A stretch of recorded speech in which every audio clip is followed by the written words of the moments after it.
the United States is very bogged down in Ukraine, and the situation with authorizing long-range weapons has kind of been like whiplash. The Wall Street Journal reporting, Trump says Ukraine has no chance of winning war without striking Russia. So he said this just after the Pentagon announced that Ukraine was supposedly blocked from striking deep inside of Russia. But the plot thickens when you have the United States under Donald Trump authorizing the transfer of long-range weapons to Ukraine. First of thousands are making their way to Ukraine. These are the extended range attack munitions missiles that are going to be used instead of ATACMS, because ATACMS are off limits. Talk about this kind of whiplash that the Trump administration is doing. On the one hand saying, no, there isn't going to be no long-range attacks on Russia, then authorizing all of these weapons to Ukraine, even as it says it is only selling weapons to NATO now. And this is even as the United States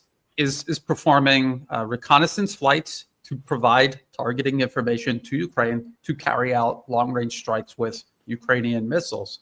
And so it's just more of this theater. If you saw in the headline of the article talking about blocking Ukraine from using U.S. missiles to strike Russia, it said to get Putin into peace talks or whatever they were calling it. And again, that was just to try to lure Russia in. I don't think trick them into a freeze, but to force them in a position where they felt compelled to agree to yet another Minsk-style freeze, and Russia has said no. And so it's a matter of time before the United States reauthorizes strikes on Russia, reauthorizes the use of Western missiles, whatever quantity still exists. And just as you pointed out, there's these ERAM, and maybe that's what they're calling them, missiles that are on their way. They're basically glide bombs, as far as we can tell, glide bombs that have a small jet engine, like a cruise missile, essentially, put on them. They're supposed to be extremely low cost and capable of being manufactured in larger quantities than cruise missiles that actually have a longer range, it would seem, than the version of the ATACMS, Storm Shadow, and Scalp missiles that were sent to Ukraine, which have a shorter range as export versions than the versions that are used by the United States, the UK, and France. So, what are they going to use these converted glide bombs or missiles, if you want to call them? What are they going to use them to do? They're going to strike targets further behind the line of contact. It's not going to change anything. 3,000, I think the official number is 3,350. That is what's being sold to Ukraine. We have no idea how many of these actually exist. It's almost certainly not the entire quantity. They're being manufactured right now. I think I saw somewhere they said the first 1,000 will reach Ukraine over the course of 2 years. 2 years. Just to get 1,000 of these missiles. And Danny, you were talking about the numbers of missiles and drones used in just one single attack by Russia. And so it's just a tremendous mismatch. It has been the case in every respect all throughout this conflict, whether you're talking about artillery, rockets, missiles, drones. Russia just has this vastly larger military industrial base, and they're producing more weapons and ammunition than the US and Europe combined. And these are air-launched missiles. So even if they had all 3,350 missiles right now in Ukraine, they only have a handful of military aircraft capable of launching them. They could only launch a certain number of them at a time. This was the same problem they had with other air launch systems like the Storm Shadow and Scalp. They fly a number of aircraft. It's highly risky because Russian warplanes and air defense systems can actually target the aircraft themselves.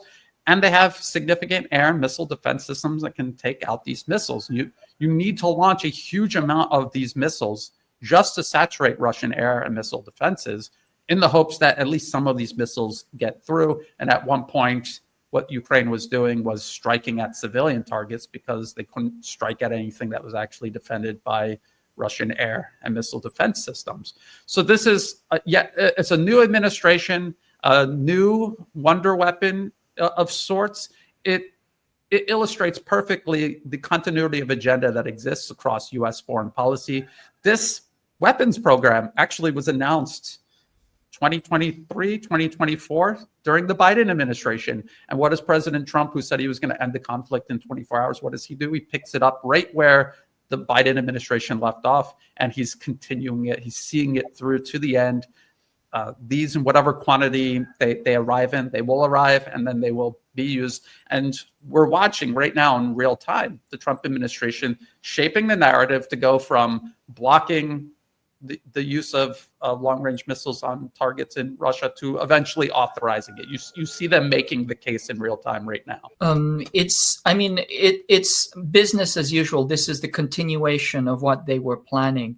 If you recall, I mentioned the third offset. This is the doctrine of war. And essentially it's dispersion, diffusion, distribution, using networked attacks that you want to saturate, overwhelm with diffuse and spread out attacks, in particular using long-range standoff weapons.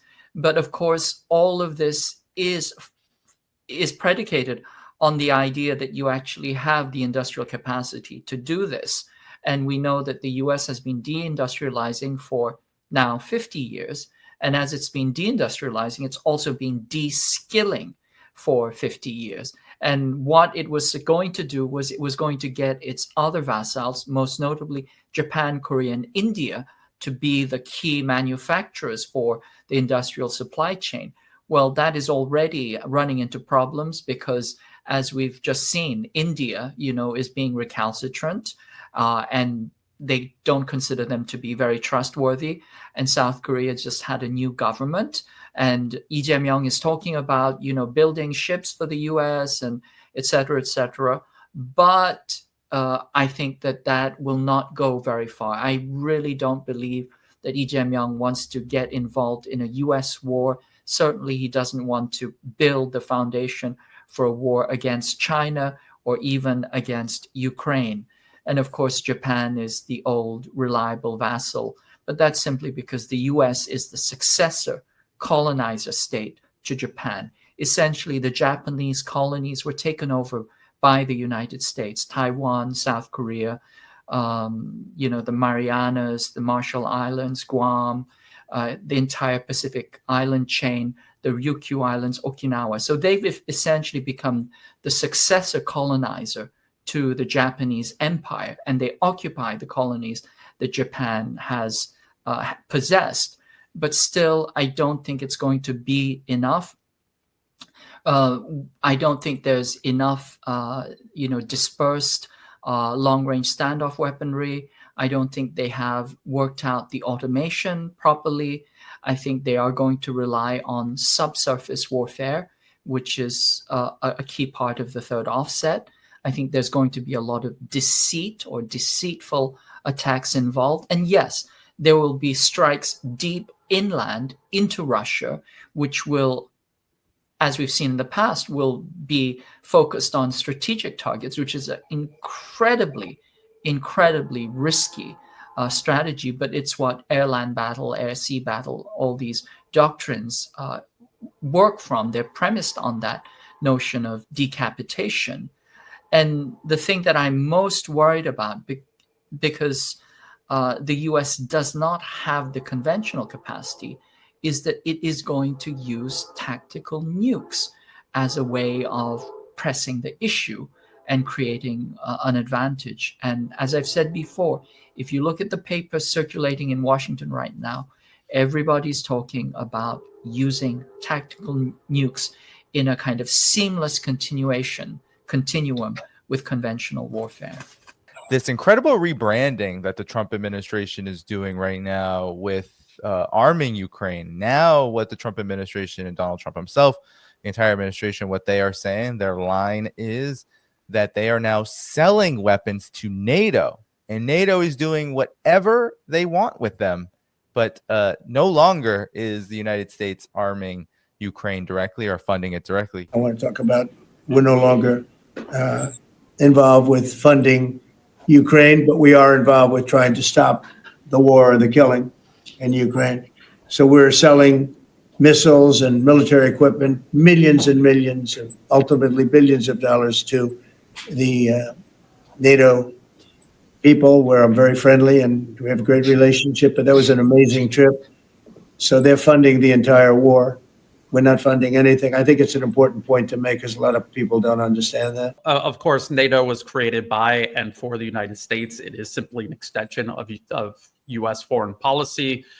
It controls everything NATO does. It's the primary financier of NATO and everything that it does.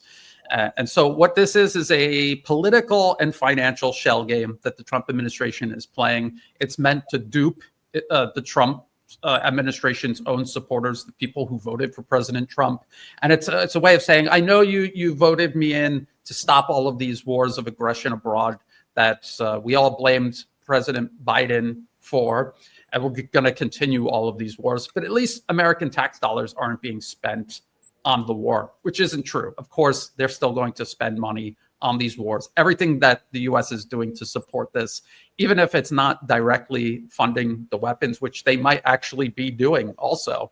But even if they're not funding the weapons, if they're forcing Europe to buy that, there's so many other things the United States continues to do to support this war, including maintaining U.S. generals at the top of Ukraine's armed forces chain of command.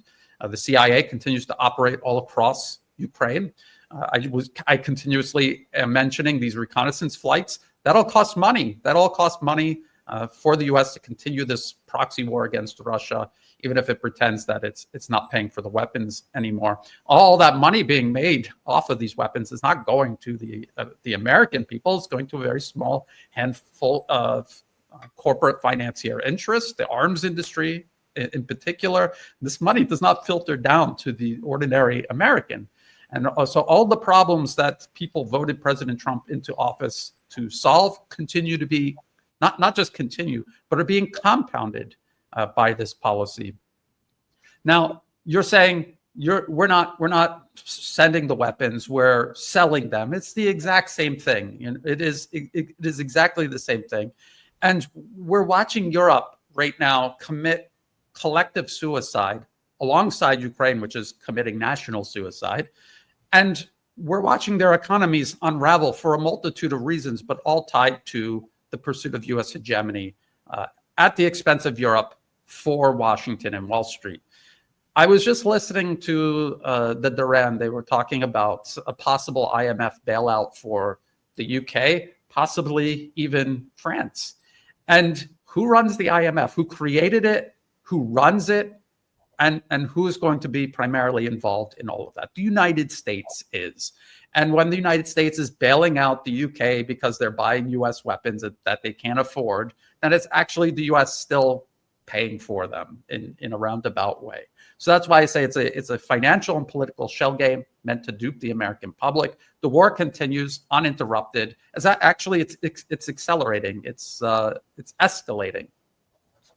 And they're going to continue along this line. They're just going to say whatever they need to say to placate the American people. Americans were upset with this war, but now they put a Republican in, and he's going to convince all the Republicans to go along with it. And we've watched this take place. We remember Bush Jr. saying he's going to end all the adventurism abroad, and he started 2 major wars, and he got all the Republicans on board.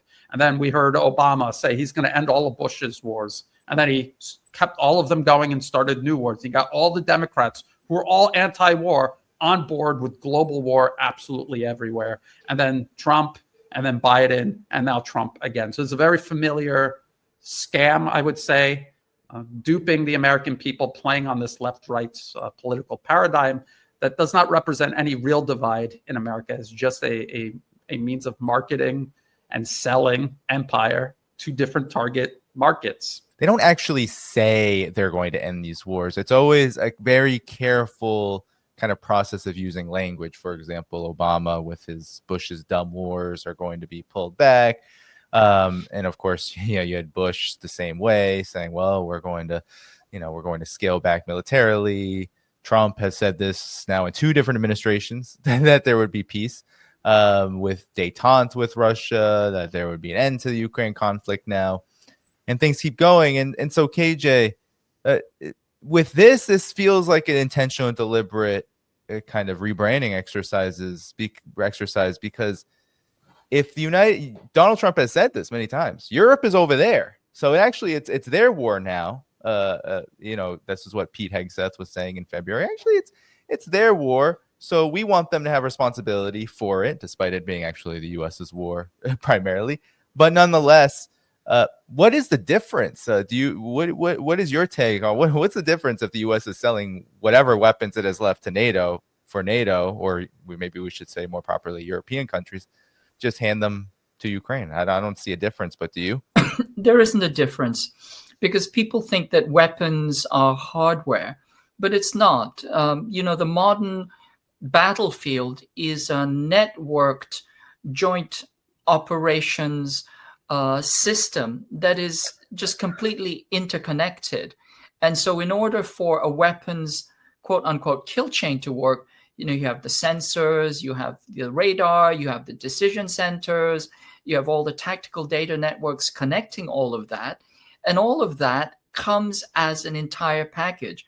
So to say, we're just, we're selling them as opposed to giving them, that's a distinction without a difference. It's the entire system which is being deployed and used, and that is still under US control.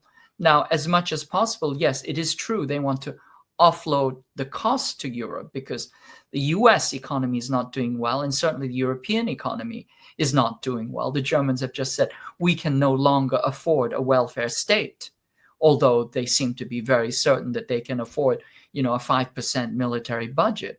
So Europe is being bled dry, and it's being used as cannon fodder against Russia. And the US is sitting back, and they're quite happy to deplete Europe in this fashion, as they did in the previous world wars, where Europe did most of the fighting and the US led from behind and then picked up, and then lo and behold, it became the global superpower. So there is that calculation going on as well, and also the idea that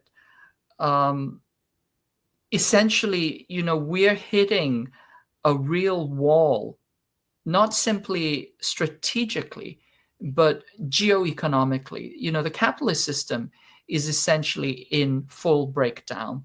And as I've said before, when you have the system going into cardiac arrest, the wall defibrillator that you use to reanimate the corpse of the capitalist system is war. So we're going into full world war, and the US is happy to profit off of that process, even as it tries to get as much of its work subcontracted and offloaded and offshored, to its vassals. And of course, the vassals are falling for that. You've been talking a lot about Europe being, totally aligned with what the US is doing, and that there has been a deliberate attempt to pin this onto Europe, and Europe embracing it. And I saw some commenting on this saying it's quite interesting that as the US's hegemony reaches this kind of crisis point, and it becomes more difficult to sway and influence its spheres of power. It's unable to really move Russia and China in particular, as it so wants to, out of their rising positions. Yet Europe is more and more aligned and attached to the United States. What do you think this is? Why do you think Europe, because a lot of people are wondering this, why do you think Europe is so attached to its master, as Mark Rutte of NATO, the NATO General Secretary, said, it's daddy, so to speak, even using language like this? Well, I just want to say KJ made an excellent point about the kill chain and how all of that remains under the domain of the United States. And essentially, they pay for all of that also. And so, yes, they're sending this hardware, offloading the cost onto the Europeans. As I explained, eventually the U.S. is going to have to pick up that tab because you cannot get this money from nowhere. It has to come from somewhere, and this is not sustainable.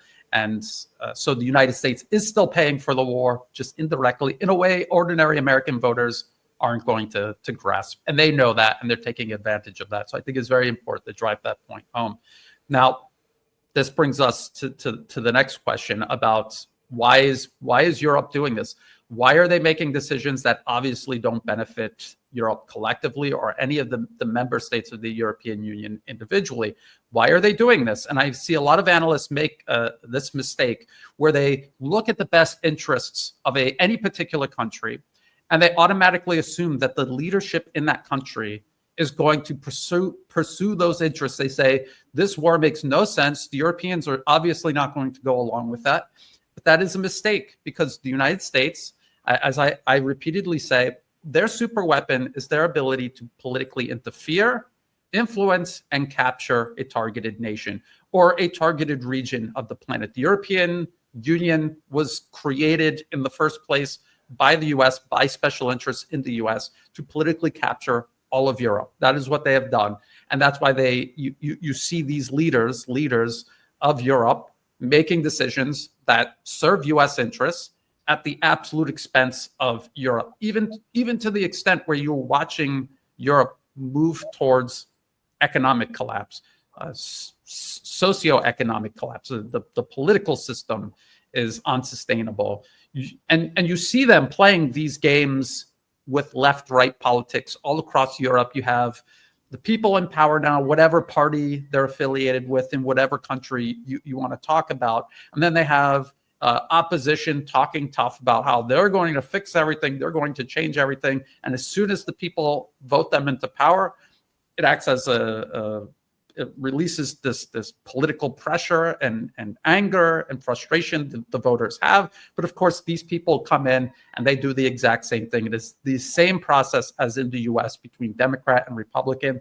They are all owned and directed by unelected corporate financier special interests. There is one single agenda, and they're carrying it out, and they're just using different slogans, branding, and broken promises to continue kicking the can down the road. That is what they're doing in Europe. And as long as any particular country is politically captured by the US, instead of assuming they will pursue their own best interests, assume that they will serve US interests at their own expense, no matter how costly that is. And so you have to look at a country, not just at what its fundamental best interests actually are, but whether or not the government in power is politically captured. And if it is, then don't hold out hope that they're going to serve their own best interests and eventually break with the US. And one last thing I want to say is, before 2014, it was obvious that Europe's best interests were with Russia and China. And you saw the relationship vastly expanding to the point where even I was convinced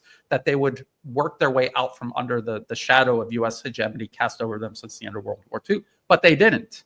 Again, because they were politically captured. And whatever political holdouts of European independence that existed, the US extinguished. And with the conflict that they themselves created in Ukraine from 2014 onward, they used that to push Europe in this direction. And there's so much momentum now that it's not going to stop or change direction. It will continue in this direction. You know, I remember when Emmanuel Macron visited China, I believe this was a few years back under the Biden administration. After he visited, he was singing a tune that almost sounded like he was aligned with China on so many issues, Taiwan, etc. The one tune that does not change is China's warning to Europe. China has warned Europe strategic autonomy is really your only hope in terms of maintaining any kind of semblance of sovereignty. And now you have a situation where Europe is not only gleefully taking up the mantle as the primary attack dog on the leash of the United States regarding Ukraine against Russia, but then you also have European countries lining up to sanction China, lining up now to sanction Iran. It seems like they're very committed to following the US's agenda. Yeah, I agree. I mean, I think they're connected. They're committed to war. They're committed to hegemony, to US unipolar dominance. And they're, yanking all their Atlanticist ties. Those Atlanticist ties are enduring, and they're foundational to the structure of the ruling imperial elite in Europe and the United States. So they're all singing from the same choir book, working in harmony. Although from time to time, it looks like they're dissenting or trying something different. It's not. It's like the ventriloquist dummy that talks back to the ventriloquist. It looks like like the ventriloquist dummy is arguing, but no, the dummy is still being controlled by the ventriloquist. And so the way that I see it, and once again, this is big picture stuff, but in 2008, the French president at the time, Nicolas Sarkozy, said, "Laissez-faire, c'est fini." He said, "Capitalism is finished," because that's essentially what happened. The global financial system collapsed around the ears of the ruling imperial elite. And that's when they realized that they needed to take extreme measures. What are those extreme measures? Well, the extreme measure is, as you have monopoly capital, it runs into a crisis, a falling rate of profit, if you will. And then in order to resuscitate itself, it needs to shift and expand. And usually that expansion requires some kind of massive new influx of resources. Ideally, you want to be able to plunder a new continent in order to keep the dead vampire, to feed the dead vampire with new blood. So that is what they are counting on.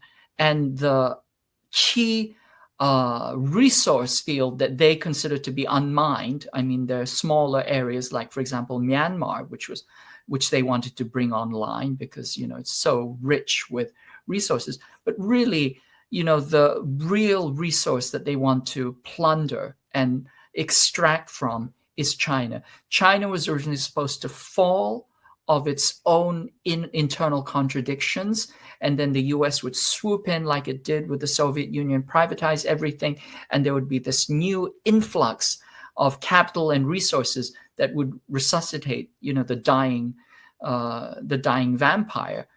And what happened instead in 2008 was that actually the West collapsed around its own ears, and it was China that was actually strong. And the US had to go to China hat in hand and ask for a bailout. And of course, once you've done something like that, the US can never forgive China for helping it when it was down. No good deed goes unpunished. And so that's when the daggers came out. That's when the doctrine of war against China was specifically crafted, called air-sea battle, which is simply adaptation of the Soviet era battle doctrine against the USSR, air-land battle, which is actually an adaptation of Israeli war doctrine from the Yom Kippur War, which is essentially aggressive, deep decapitation strikes. So the Europeans could go two ways. They could go for win-win cooperation with China and the global South and the rising BRICS. They had that choice. Or they can see things in terms of hegemony and unipolar domination, and then they see the world in these win-lose terms, and then it's about waging war and seeing if they can rapaciously destroy China and other countries, and then reinvigorate the capitalist system with fresh blood. And what they've done is they've chosen the latter, primarily because it's part of their indoctrination. They've all been selected to those high positions. They've been groomed for those high positions for decades. That's why they're in those positions to begin with. And then the second thing is really this kind of racist, supremacist notion that, we don't want equals. We'd rather destroy the world than have a world of equals, especially where we are equals with the global South, the people of color, the Chinese, the Asians, etc. We cannot tolerate that. We would rather see the end of the world than the end of our white Western supremacy and privilege and power. And this thinking goes back so deep and so long. It's the reason why, for example, when George Kennan was asked about the long telegram, somebody asked him, we've coexisted with all these other countries, the French and the British have coexisted. Why can't we coexist with Russia?